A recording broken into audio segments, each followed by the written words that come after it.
MC set the tone a little bit. We're going to talk about how we're going to save crypto and finally bring about mass adoption. My name is Adam Charles. I've been collecting crypto influencers like they are Pokemon cards since 2017. I now work for Viral Nation, which is the largest influencer marketing agency in the world. Some of my clients include Will Smith and Ariana Grande. But I do the Web3 department. That includes all the great guys you're going to see. Here's the thing about mass adoption. Anyone know anything about mass adoption? What do you know about mass adoption, Sure? Mass adoption is where everybody takes advantage and gets into this entire game. We're talking about cryptocurrency. That's pretty good. Does anyone disagree with him? You disagree? Yeah, I do. You disagree. Why do you disagree? Disagree because when everybody gets in, it's not the same thing anymore. It fundamentally changes. Fundamentally changes. Here's the thing. Mass adoption needs to happen for all Web3 technologies to eventually have some work. Everyone from your Uber driver to your Starbucks barista that misspells your name to your mother needs to know how to get Bitcoin, how to download a wallet. And the crazy thing is, they go to YouTube to do it. And when I say that, because everyone in here is an insider, they're like, YouTube, why would they go to YouTube?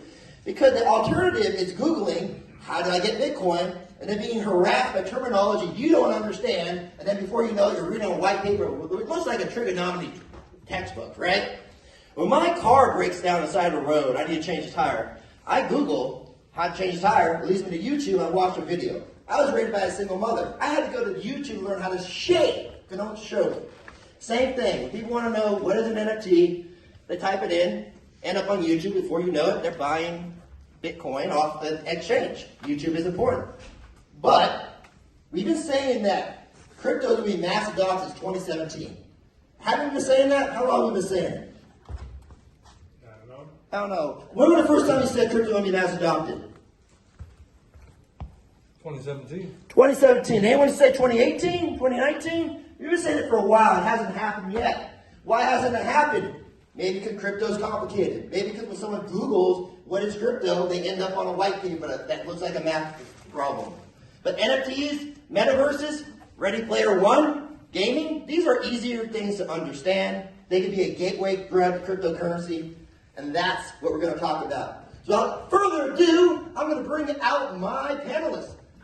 First up is the one and only lovely king of the beers, Crypto James. He also works for Bitcoin Crypto. He knows around the blockchain. Daily Bitboy, it was the best show on YouTube. Take it away. Hey, thanks everybody. Thank you, Adam. Always a great introduction. I feel like I'm at a wrestling match, which is really cool. My name is Justin. I go by J-Chains in the crypto YouTube world. We got a channel called MetaMoney. We just teach people how to make money with this new Web3. I mean, there's so many opportunities. I like to say you might have missed the boat with Bitcoin, but you're not going to miss the boat with NFTs and the Metaverse. So, what's up, dude? It's always good to see you. Bryce, good to see you. So. Look at that beard. I wish I could grow that. I tried. Thank you. Not working out. Next up is going to be the guy riding the bull right there with the shield, fighting his part. Wait, no. This guy with the sword fighting the guy with the bull. Nick Dye, he made crypto. Come on up here. I couldn't tell which one was you. You're the bear. It's me. Why are you riding the bear, not the bull? Listen, I'm feeling slighted because you just said this is the beard man. I'm feeling very I'm Nick Dye, go by Cryptokeeper. Happy to be here. Looking forward to today. We have a show called Debate Crypto. We're on Monday through Saturday. On Saturday night, we focus specifically on influencer debates. And so we really dig in and dive into the questioning the narratives of what's happening in the crypto space. So come check us out, Debate Crypto on YouTube. Woo!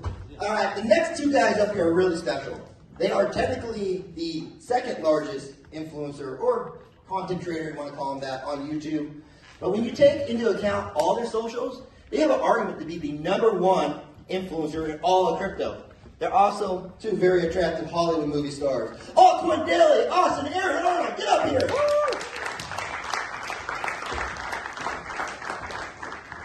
What's up, guys?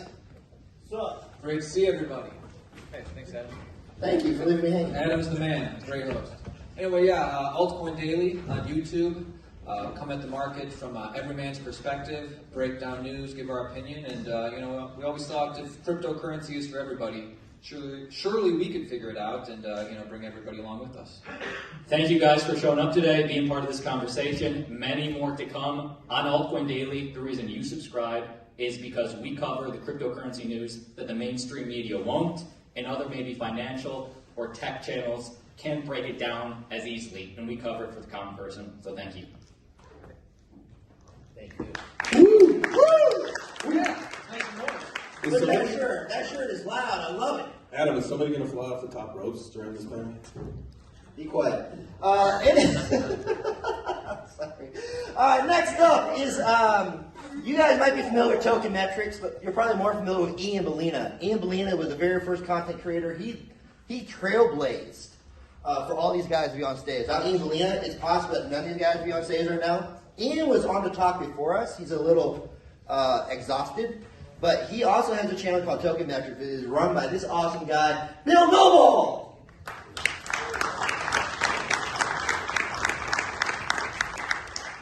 Hi everybody, thanks for coming.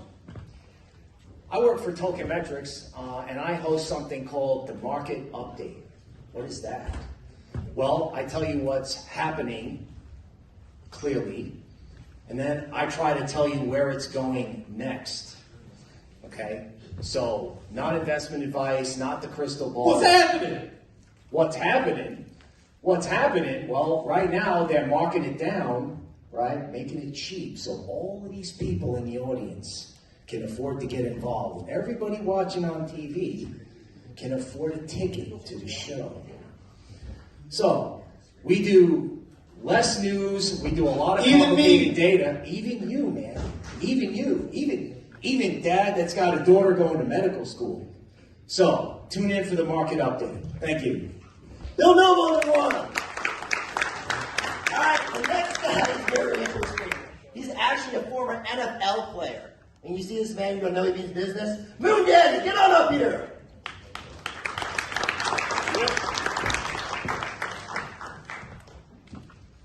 How's it going, everyone?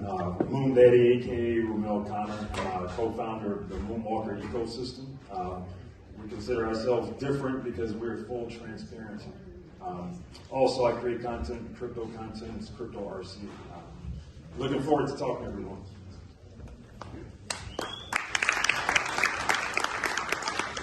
Hey man, what NFL teams did you play on? Miami and Pittsburgh. Many eons ago, this is great. Pittsburgh or Schittsburg? Schittsburg. All right, we got one more guy back there. Come on out, make it easy.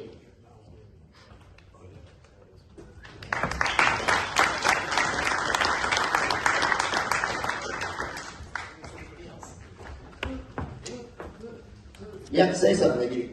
No, not my mic. Take someone else. I don't give up this mic. Hi, my name is Miguel. I go by Maybe Crypto. I've been in this overall space for the last decade. Right now, I am working with a group called the Metaverse Group, and what we are is a Web3 branding agency. I'm their lead community developer, so what that means is I help build communities. I engage with people and teach other projects, companies, and brands how to sell their product in this new space of a bunch of Web3 DJs who don't want to do things the traditional way. So I'm that contact point for them, and what we do is help bring in people to the space, new and old, big or small. What are you holding in your hand?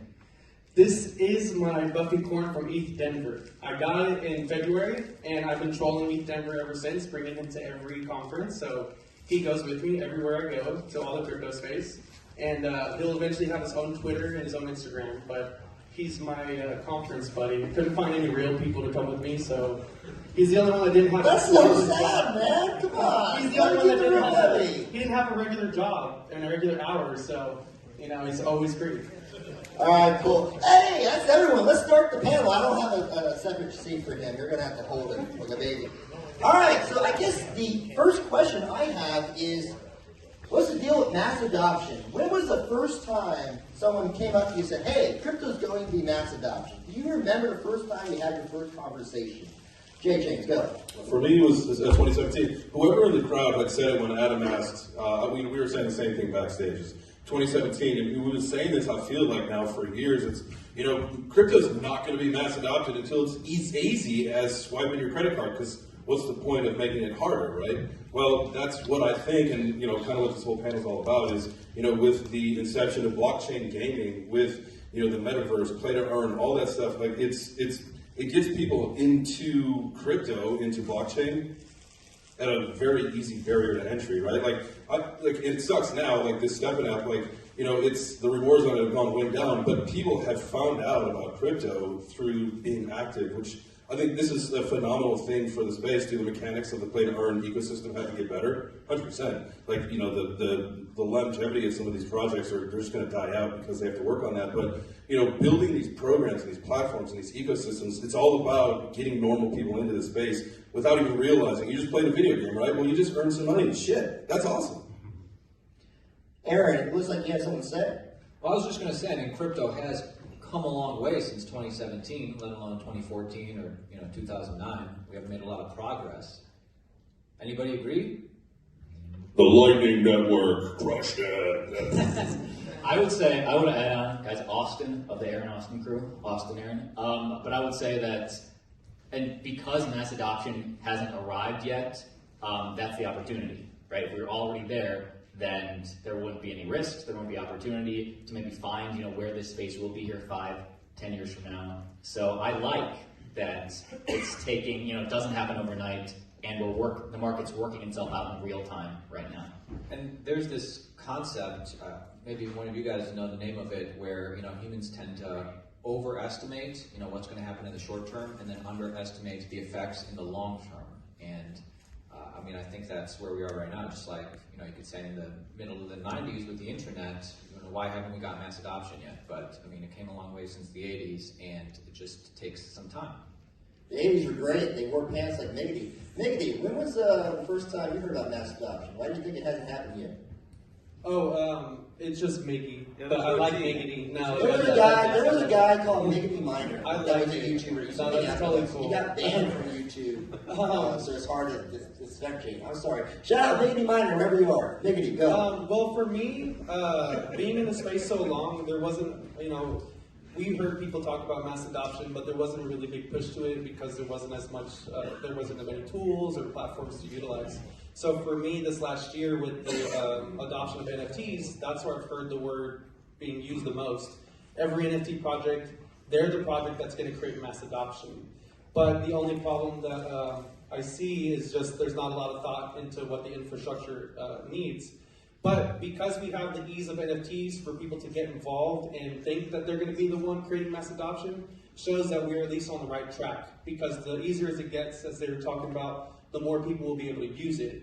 It's just for everybody talking about it now, most of them don't really understand that there is a long road of infrastructure necessary to be built so that way we can have mass adoption. So it is as easy as online banking. So it is as easy as using an app. And now that people are able to build in this space who are new or who are old, we're going to start seeing, I think, people start to realize the structure needed to get there. And so it's a good road to be on, but it's a long road for sure. And we're even seeing kids, like to what you just said, like we're even seeing kids, they're coming up playing these games like Roblox and Minecraft. Like this is what the metaverse is. Like they're able to build probably better than I couldn't build shit like in any of these metaverses, right? But these little kids are doing a pretty good job of building their little worlds. What you got, Adam? Vicky, I really like your pants. Can I see them? Yes, I bought these from Room 21, so I didn't make them. Someone NFT that, right? Yes. Yeah, there we go. I think that in regards to mass adoption, the institutions have been trying to press their way into the crypto space for a long time, and whether we like it or not, they're here. And because they are here, we have put ourselves into a position that the mass adoption is the other side of it, where the layman is involved in crypto, where every single day we can talk to somebody, we can bring up crypto, and it's not is that something like Bitcoin or Ethereum? Like, no, it's just a common conversation, and one of those common denominators are things that people do every day, like playing video games, etc. It doesn't need to be these technically savvy DeFi plays. It's the easier side of it. It's the more simple to digest. I open up a website or a game, I get into it, before I even know it, I'm earning, which is obviously a positive thing on the backside, but we don't need to have all this technical wizardry to make it happen. Yeah, I would say with our project, we're running Zoom calls just to oversimplify the process. We notice that a lot of our investors don't even know how to open a wallet, right? So we have within our website also oversimplified it so you can connect on our website to What's your project? the actual. What's that? I'm sorry. What is the project? I'm sorry. Moonwalkers. Moonwalkers is my project. And what we do is we work with really layman's to crypto people that have never invested. We run a Zoom call every other day, and we allow them to really learn from us as well as invest. And what we notice is that a lot of banks, from a Wells Fargo to Chase Bank to Bank of America, they don't allow crypto transactions. So we found other ways to help our investors. But they're in the background, buying it up. Yeah, they're buying it up from Grayscale, right, from the brokerages. So simplicity, right, is very important. To oversimplify the process, and the adoption will come. We're noticing more people coming on board with our project. Simplicity, yeah. That's kind of where this, I'm looking from this angle, I can see the thing behind you, and the words are saying, Metaverse will say crypto, NFTs will say crypto, bring about mass adoption. So, yeah, I mean, have anyone ever heard the term Web3 prior to 2022? Did anyone hear it said in 2021? It was just blockchain, right? It was a good rebranding, because blockchain and crypto had a negative connotation with the normies. But for real, did anyone hear about Web3 prior to 2022? That came out of nowhere, right? I don't know, not me personally, and I think the big reason for that was because even though NFTs were around since 2017, they didn't really get popularized until people made that sale. Because my experience was for 9-10 years, nobody really cared about participating or getting involved.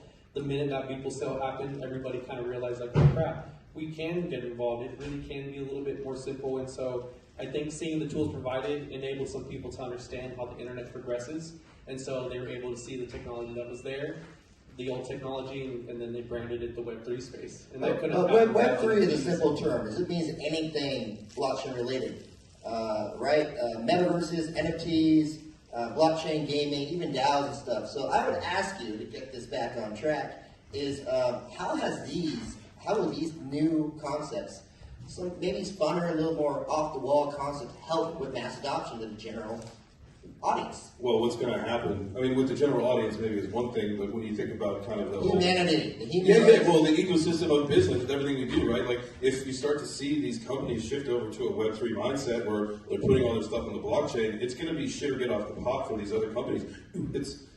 You're going to have to react and adapt to survive in order to stay in business at some point. Obviously, 10 years down the road, maybe is what we're thinking for that, right? It's not going to happen overnight, but once that becomes the model, right? And you got companies incentivizing and all that stuff in order for you to get on their platform, because, right, the attention, if you've got attention, that's oil, and that's kind of what the industry is moving towards, right? So if you've got that attention, you want to keep people focused with what you're doing. It has to start with education, though. And I think that's the point where a lot of us are trying to do that, like in the YouTube space. We want to educate people. This is what's actually happening. This is what you can look for. This is how you do this, because without the education, people are literally asking questions that to us in the crypto space sounds just crazy, right? As simple as something like, what's an NFT? And not being able to explain that it's just showing digital ownership of an asset. So many people that aren't actively in the crypto space think that an NFT is just a piece of art that's on the internet. And I've heard a lot of people say that when the NFT space comes up. What's the craziest thing you've heard? What's the craziest thing I've heard? Yes. Man. As it relates to NFTs? With whatever.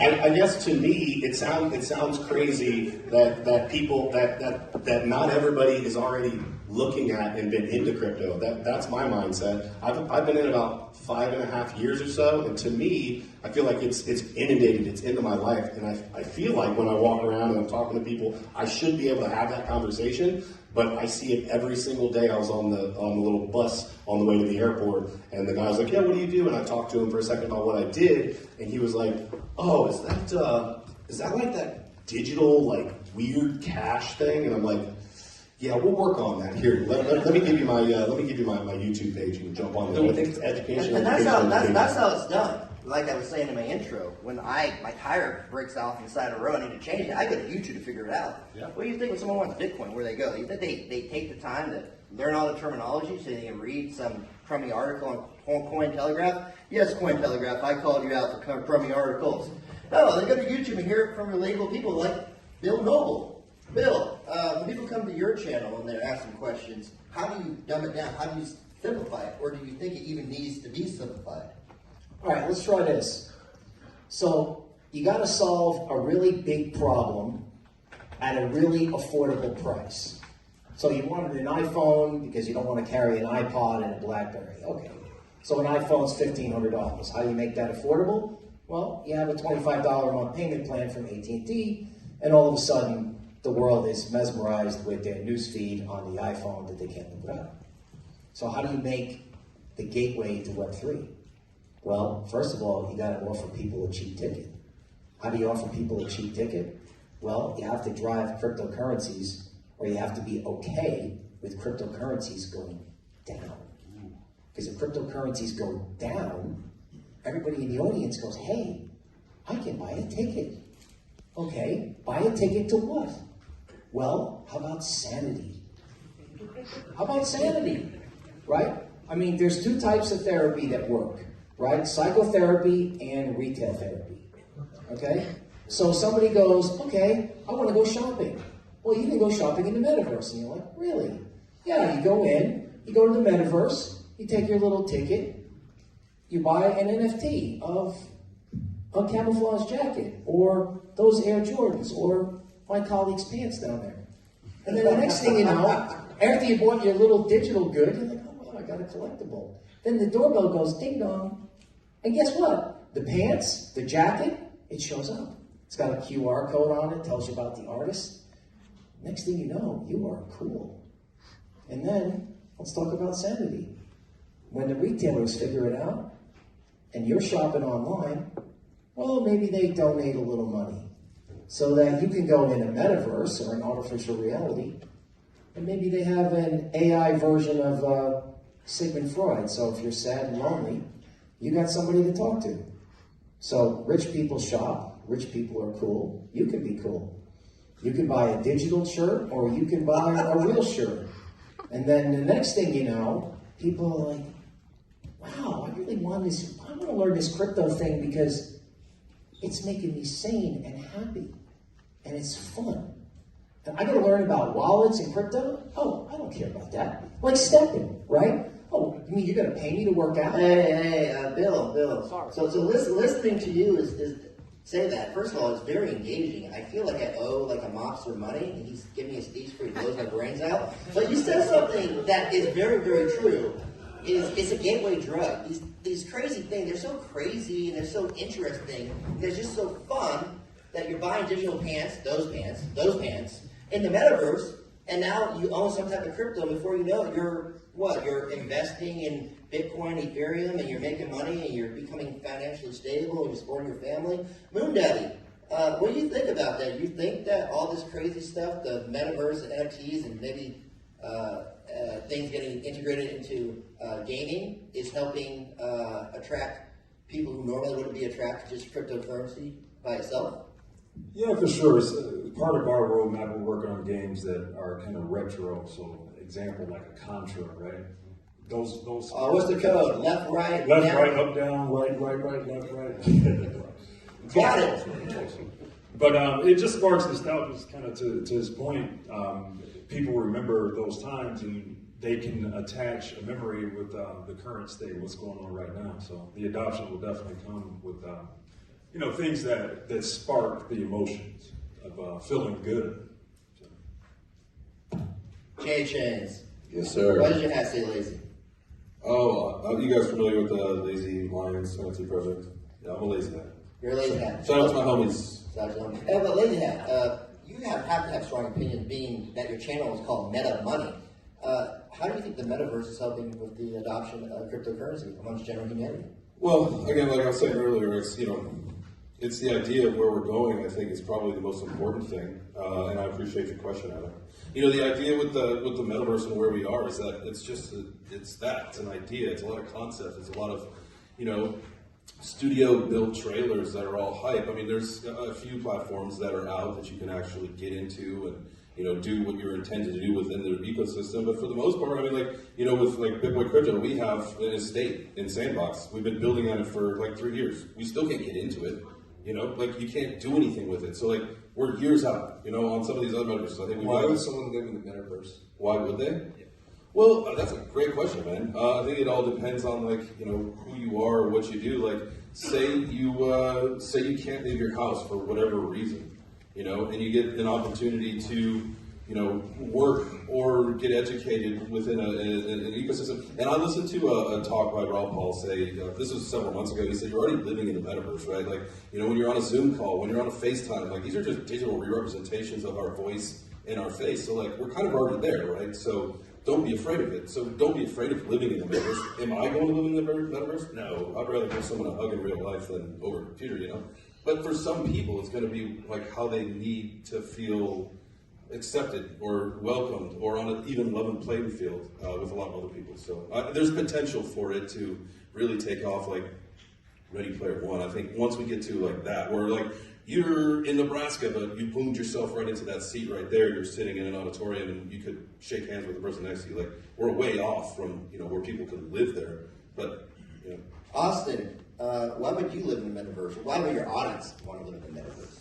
I don't like to think of it as an either-or type thing. I think that the metaverse, as some of this panel has been alluding to, is just a natural extension of yourself, your digital extension of your brand, your life. So I don't think it's as much as, you know, why would I choose to shop in the metaverse instead of shopping in real life or hang out with friends in the metaverse or in real life? I think that if you think the world is trending more digital, I'm not talking year to year, but, you know, over the next decade, next 20 years, if you think, yeah, the world's probably trending more digital, not less digital, then you're going to want an extension of yourself in that digital world. We're already half there with Zoom, with Instagram. You know, a lot of kids growing up today, their sort of representation on Instagram is more important to them than their representation in real life. That's what they care about. And then blockchain and Web3, that's just the verifiability and digital ownership of that digital world. So I think it's more going to be like, since everybody is interacting, having social situations, whether it's work or with friends anyway, then this metaverse reality that we're sort of just already living in now, it's inevitable. I think we need to focus on, I might get crucified for saying this, but I think we need to focus on the real world right now. We've got some real problems going on if any of you have looked around. And I think that it's great that we have an alternative place where we can look and maybe have some fun, earn some extra income. I know people, when they were forced to stay home, figured out, hey, wait a minute, I don't need to go to work and I can make money from home. And I think that that has sparked actual problems now in the real world, because all these companies now are saying, well, we just don't have anybody to work. So it's every action has a reaction. And I feel like there's a lot of things in the real world right now that could really change. We have an NFT project called Danger Close Alpha where we're trying to bring education to people about getting themselves prepared for whether it's a natural disaster, whether it's government tyranny, whatever it may be. And I don't know, I think too many people are so focused on getting their mind just in a total otherworldly place where that can be part of what you do, but not what we probably should be focusing on first and foremost. We've got some real issues to take care of. So when you talk about where you're living, are you living on Facebook or Instagram or on your phone? Like, how much time are you spending on that? So what do you want to do? Do you want to look at your high school sweetheart on vacation with someone other than you on Facebook so you can feel bad about yourself? Oh, by the way, they designed it that way. Or do you want to go into Metaverse and hang out with your high school classmates, right? You don't have to live there, but where does your mind live? Does your mind live in, oh, I feel bad? Or does your mind live, hey, how you doing? You want to be my friend?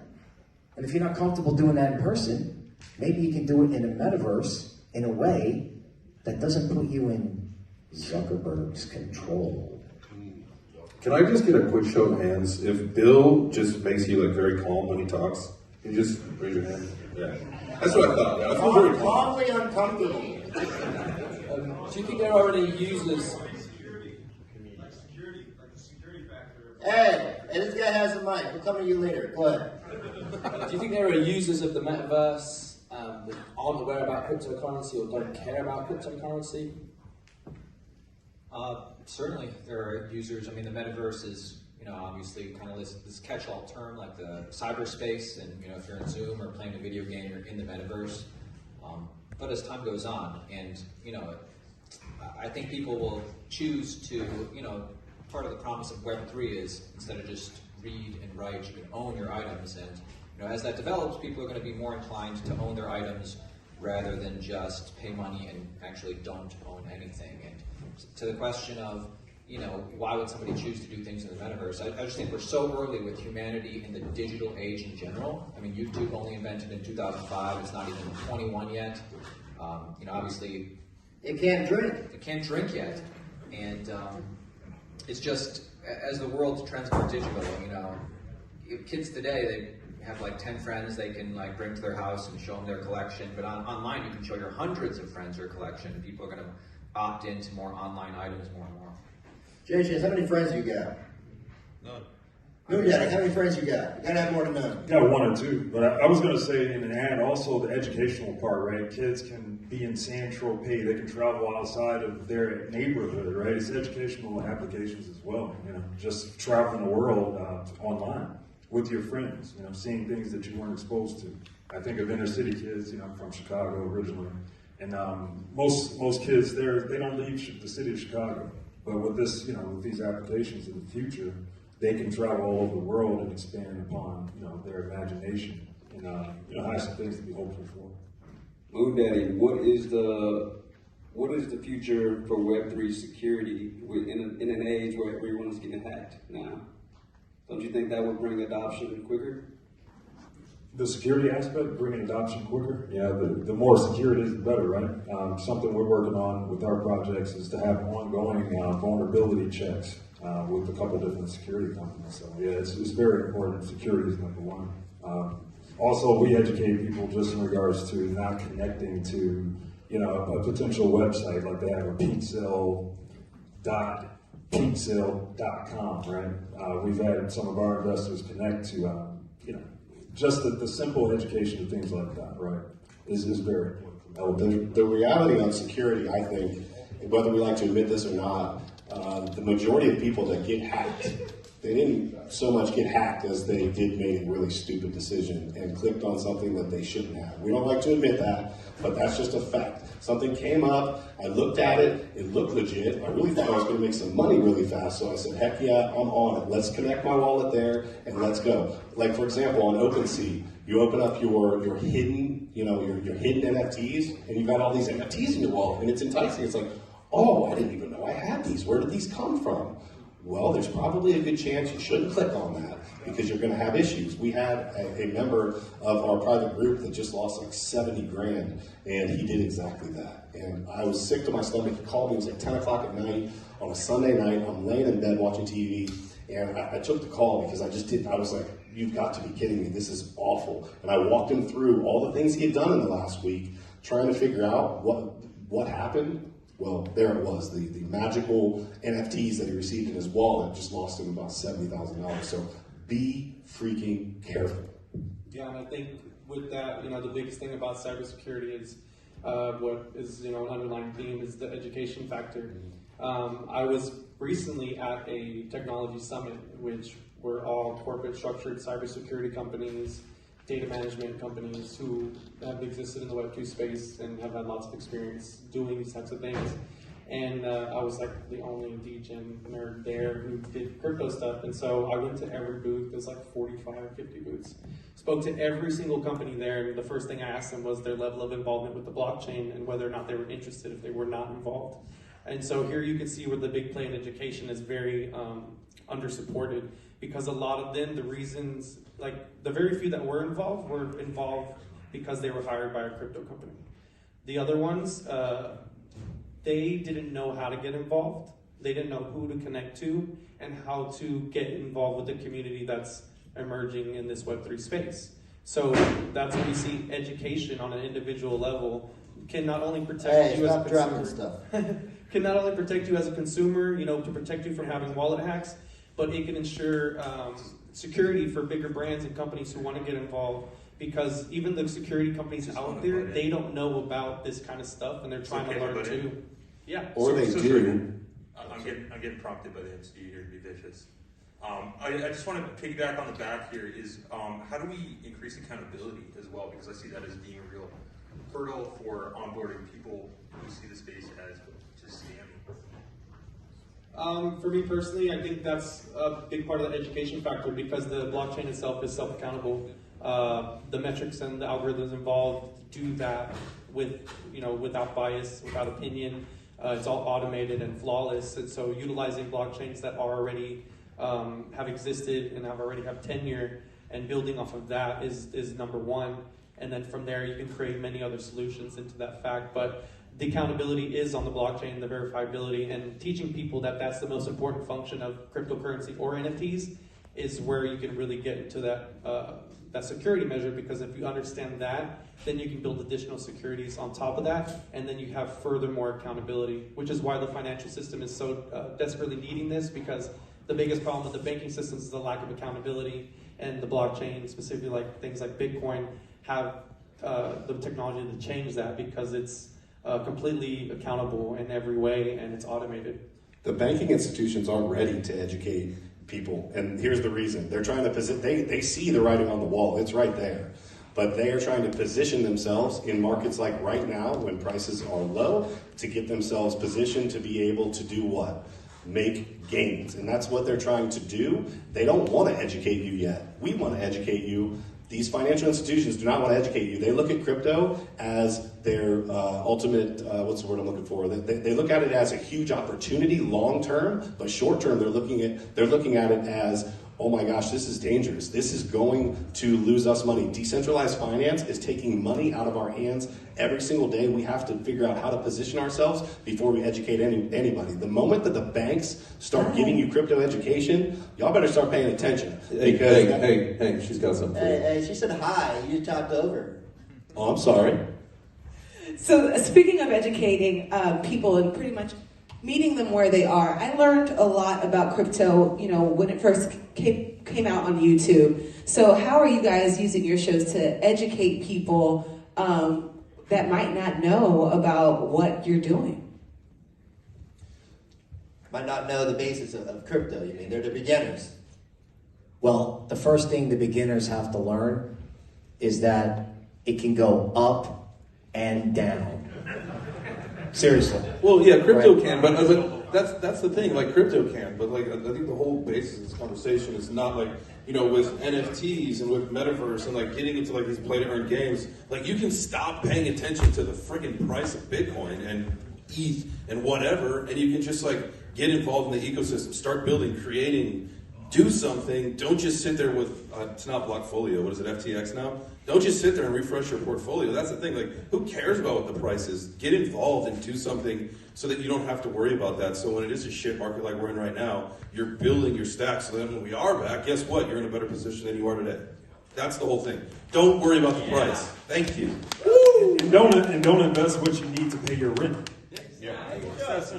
Right, but when it's going up, you can't tell people that. You have to pound them. You have to pound that into their minds that, hey, it can go up, and when it goes up, you take the money. Bill, I feel like I have bullets down my head. Oddly enough, my Uber driver told me that he invested in Doge and Shiba, and he lost all his money, and he can't pay his rent. I was trying to explain to him, those are meme coins. That's all he knows, because TikTok took it to the moon. More mainstream influencer, Kim Kardashian, and so on. They started talking about it, and that was the first introduction a lot of the mainstream people had to crypto. They don't even know what Bitcoin is. They knew Doge. It doesn't do anything.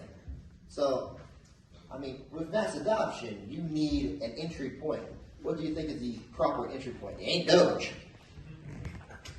I think it's important to meet people where they're at, talking about how to educate the masses.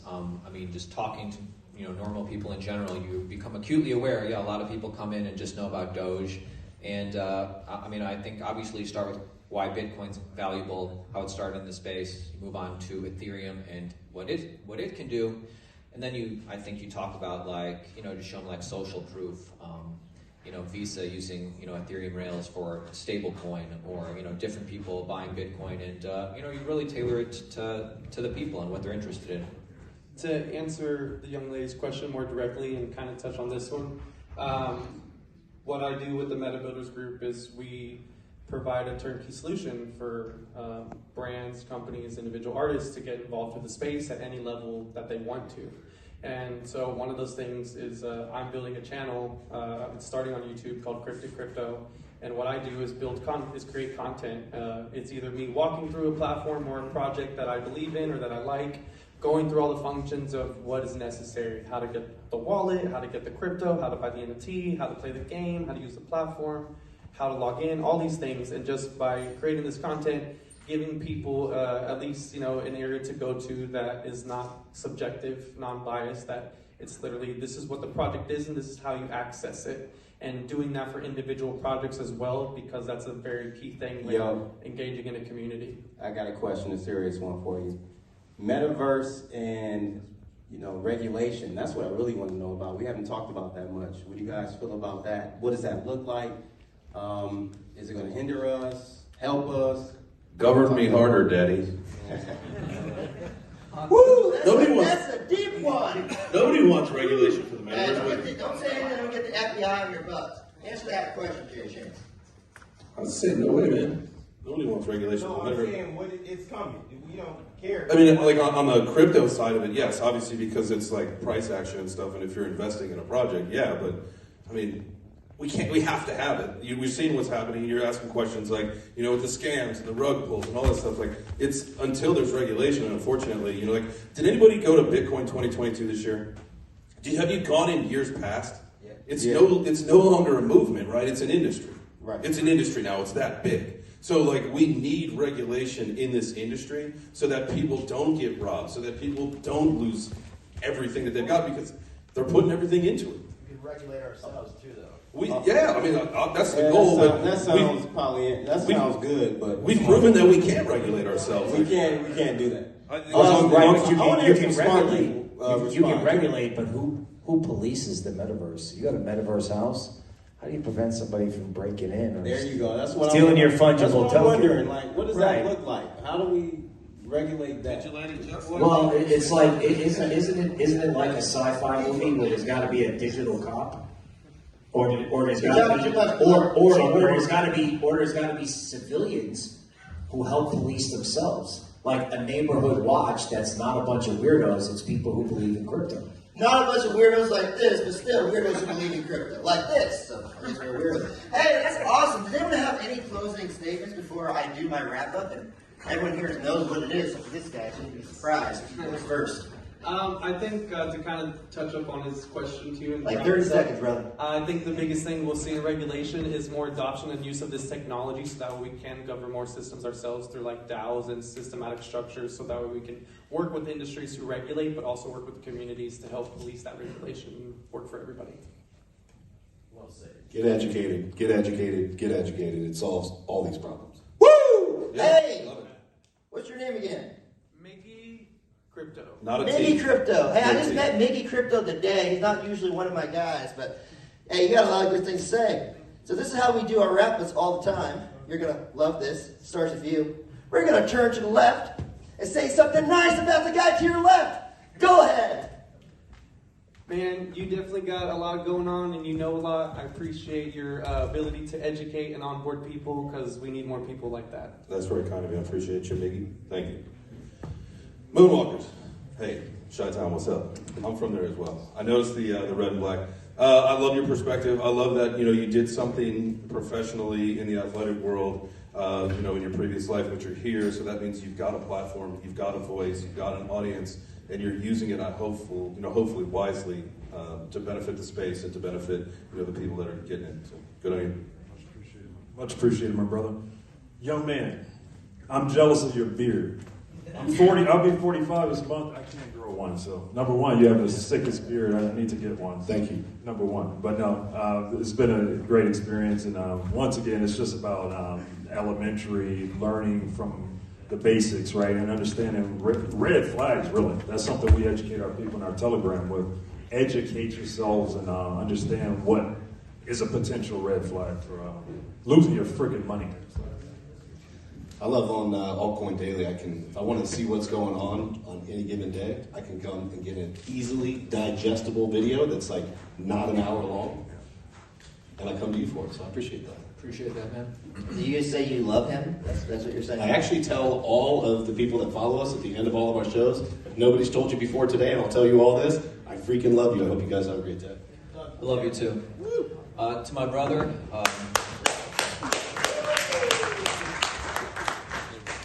you're a great teammate, great YouTube channel. You meet people where they're at in the space, and I think that's why you've been so successful. And keep going. I love you too. I love you. There's a lot of love, sir. Anyone else want to say they love somebody? I love you all. I love you, J Chains. I love. Miggy, I just met you, so might not be love yet. It's appreciated. Everyone else I love. I say lust first. Yeah, feel free to come up to us after the show today. We'd love to meet some of you guys. We'll be hanging. Bill, I thought you had really good perspective on this panel. Whenever you were talking on the mic, I tuned in. I think you have I love the perspective you brought, which was just like it's sort of a different point of view than I've heard before, and that's what this space needs. So I hope you have the mic more. Thank you. All right. So I want to say one thing. Thank you for that. And crypto is great because a guy with 1 million followers was willing to hand the mic and share a mic with a guy who didn't. Now, as far as love to the left, there's Adam Charles, right? Okay? I'm 52 years old, and he does not have to include a 52-year-old YouTuber to run his business. So he included me, right? And then he created a culture where these guys all welcomed me. So how did we get here? We got here through the spirit of crypto, and Adam helped us do that. Thank you, Bill. I was signaling to the crowd. You're supposed to say something. The last guy said something about the crowd. You've seen these before. I'll do it. Don't worry about it. Hey, everyone, you're all great. I only counted 3 people. They all rotten hell, but only 3 people left the panel as we were talking. If you go to most panels, people get up, they leave, they geek in. But we entertained you enough that you sat here, you wasted your time hearing us ramble. I appreciate it. I love you all. I don't want to talk about these guys that have been annoying me all day. This is Chris Rice. He's on my panel tomorrow. He has a YouTube channel, Rice Crypto. That's Crypto Blood. Asking the hard questions. He's on my panel tomorrow. This is Seth Estrada videotaping us on his phone. Mind your biz. He's on my channel tomorrow. Panel tomorrow. We have 2 panels tomorrow. One is morality of a Web3 educator, where we talk about, what are the moral conflicts with, running a YouTube channel. And we also have Hollywood and Web3, a match made in heaven. I don't know. We're going to learn. But these 2 guys have about 50 IMDb credits between them. So they have an insider look into Hollywood, and we never really talked about how that industry is reacting to crypto. They know. We're going to find out. And also, these 2 will be on panel with Kevin Smith, the creator of King and Silent Bob, Clerks, and the new He-Man series, Master of the Universe, with Tila. It's great. I loved it. They'll be on stage tomorrow at 1 p.m. as well. Come and check us out. Give yourselves a hand, but not yet. First, I want you all to make a promise inside your head that once we're done, you're going to follow everyone's channel. So real quickly, what are your channel, Bill? Token Metrics. Altcoin Daily. Altcoin Daily. Debate Crypto. Crypto RC. MetaMoney. Cryptic Crypto. Woo! All right, look at all the music in the crowd. Give us a round of applause. Go! We love you all. We're going to post play us off, DJ. Play us off. I'm still waiting for someone to come from the rope.